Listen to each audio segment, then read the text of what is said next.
এই ইতিহাস দেখে যেন এই তত্ত্বাবধায়ক সরকার ডাক্তার ইউনূস আমাদেরকে আল্লাহ সুখে রাখার চেষ্টা করে। ডক্টর ইউনূস এই বয়সে আপনার কাছে কিছুই চাই না, আপনার কাছে ব্যবসা চাই না, পদোন্নতি চাই না,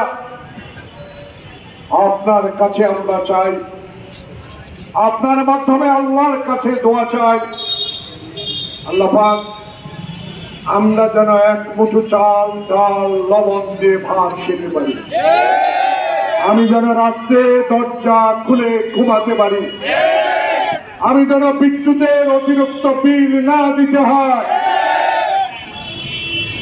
আমি যেন ওই কিছু সংখ্যক উগ্রবাদী সিন্ডিকেট দ্বারা আমাদের দেশের দ্রব্যমূল্য যেটা আমার প্রয়োজন সেটার যেন সিন্ডিকেট না করতে। দায়িত্ব আপনার অপরিসীম আমরা জানি, সেই দায়িত্ব আপনি পালন করুন। সেই দায়িত্ব পালন করার জন্য আপনাকে দায়িত্ব দেওয়া হয়েছে। শুধু মনে রাখবেন, আপনাকে কিন্তু 14 তলায় লিফট বন্ধ করে পায়ে হেঁটে উঠার জন্য শেখ হাসিনা নির্দেশ দিয়েছে। তাই এই সাইনবোর্ড, এই ব্যানার শেখ হাসিনার গলার মধ্যে রশি টানিয়ে রেখেছে। আপনি কিন্তু বিনা বিচারে শেখ হাসিনা বাংলাদেশের বহু মায়ের বুক খালি করেছে। আপনাকে আমরা নিজে এনে ফাঁসি দিতে চাই না। ডক্টর ইউনূস, আপনার কাছে দাবি রইল, আইনের আওতায় নেই। এখন 21 দিন, আজকে 22 দিন, 23 দিন পর হাসিনার বিরুদ্ধে অসংখ্য মামলা হয়েছে। যেহেতু হিন্দুস্তানের সাথে আপনার বন্দি বিনিময় আছে, নিয়ে আসেন, আইনের আওতায় দেন, হারুন্নার ভাতের হোটেলে নেন, থানার ওই শিকের মধ্যে 4 দিন রাখে, একদিনের জন্য হলো আয়না করে আপনাকে যেতেই হবে।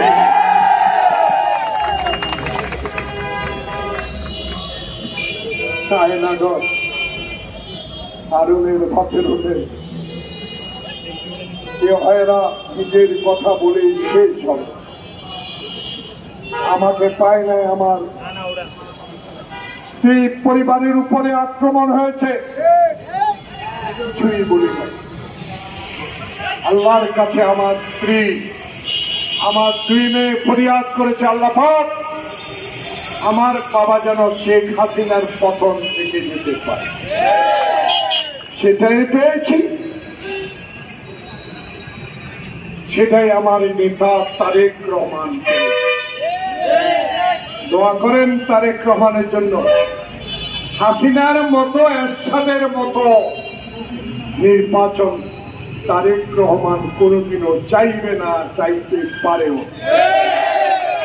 তার দাবি একটা, আমার ভোট আমি দেব যাকে ইচ্ছা।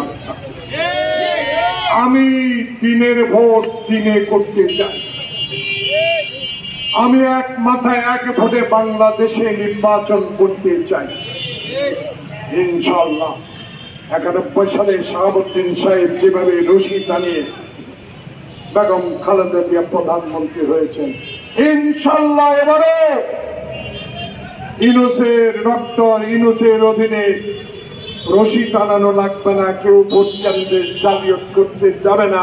এক মাথা এক ভোটে বাংলাদেশে তারেক রহমান প্রধানমন্ত্রী।